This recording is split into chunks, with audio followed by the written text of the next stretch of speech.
I just found out why my boyfriend never holds my toddler niece. Sorry, this is gonna be a long one. I, 27F, have been with my boyfriend, 28M, J, for 5 years.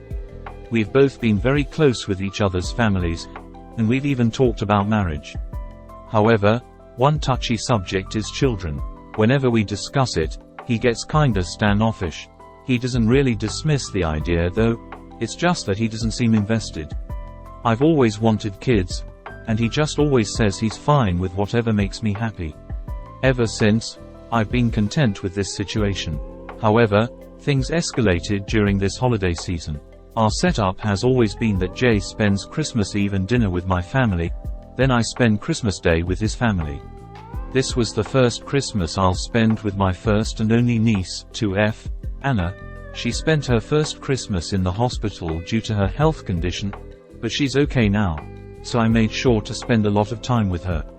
We played a lot, we opened gifts together, and I even reenacted Anna's favorite storybook. Okay, using her favorite doll. We even had matching outfits. My sister, 30F, Amy, thanked me for giving her and her husband some relief from childcare the entire day. However, Amy also said she noticed that Jay, who was just either sitting on the couch watching me or helping my mom with the dishes, was kinda distant with Anna. I told her I've also noticed that before, and I just chalked it up to maybe Jay was hesitant and awkward to play with Anna because he feels he's just my boyfriend. Then Amy said she won't mind, since she and her husband already treat Jay as part of our family. I then went back to Jay and encouraged him to play with Anna and help us set up her new dollhouse, but he said he's not feeling too well. He ended up drinking a few more beers and stayed on the porch by himself, scrolling on his phone. I didn't press harder and thought he might really just be feeling under the weather. I just want to add for context that Jay isn't an alcoholic. He's a sweet, wonderful, funny man who's sometimes broody and deep in thought, but he's never abusive, manipulative, or moody, and he only drinks on special occasions. The next day, on Christmas Day, we had lunch with Jay's family. Afterward, I volunteered for cleanup to help Jay's mom, 62F, Mary, and brother, 31M, John. Jay's family was the best any significant other could ever ask for. They're very sweet and supportive of us, but they're never prying. They always check up on us, but they never overstep. So, as we were cleaning up, Mary asked me how my sister's baby was. They helped with the bills when Anna was hospitalized last year. I told them that Anna's in great condition now, and that she already spent the Christmas at home. They were very delighted upon hearing this. Then, I shared with them the thing I noticed about Jay. Initially, I thought maybe Mary could just give me advice on how to approach the issue with Jay since he's clearly not the playing with kids kind of guy, but then John casually said Somit. Hing like, oh, because of Rosie, then Mary quickly shushed him. Rosie was the daughter of Jay and John's eldest sister, Beth, 35F.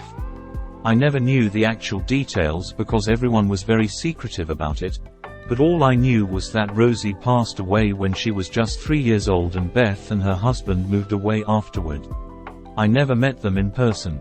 So, later that night, when Mary, John, and the other family members got a bit more drunk and Jay was already sleeping in the bedroom, they told me the story. I didn't force them or anything.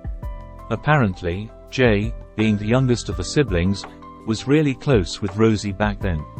Jay was just around 14 years old when Rosie was born, so he became the super fun uncle, like I am now with Anna. He was actually Rosie's best friend. Then, on summer of 2012, Jay was playing with Rosie outside. He was blowing bubbles and she was chasing and popping him, when a speeding car, driven by a woman who was distracted on her phone, skidded into the yard toward Rosie's direction. Jay reacted quickly and was able to reach and grab Rosie so the car actually hit him, but the impact of the crash caused Rosie's head to whiplash as Jay hugged her. Jay was in a coma for 3 days and had multiple severe injuries and internal bleeding, but Rosie didn't make it. Everything was caught by the neighbor's CCTV, so everyone knew that Jay was a hero for trying to protect Rosie. It was even covered by the local news. But Beth, who was understandably in grief, resented Jay for not being able to save her daughter.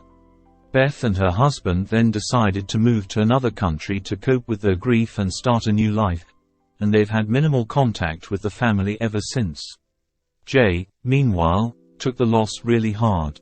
He blamed himself for not being able to save Rosie and not being able to attend her funeral since he was still at the hospital at that time.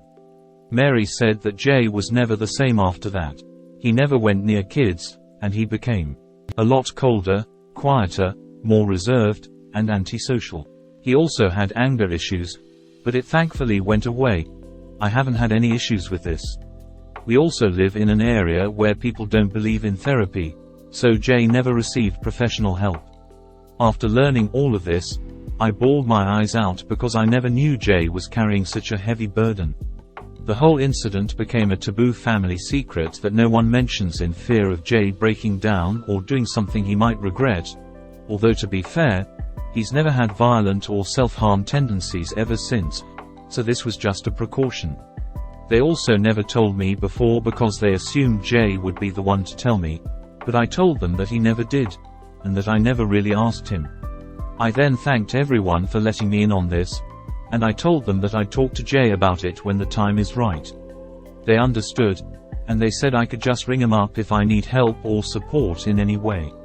For now, I just want Y to enjoy the holidays and his remaining vacation days from work. Now, I don't really know how to start with him. I know seeking professional help to process all the trauma and grief, even if it's been over a decade ago, would be the top priority, but I don't know how to bring it up to him. I don't even know when is the right time to bring it up. I just want him to know that I love him no matter what, and that I'll support him in every step toward his healing, especially if we're to form a family of our own.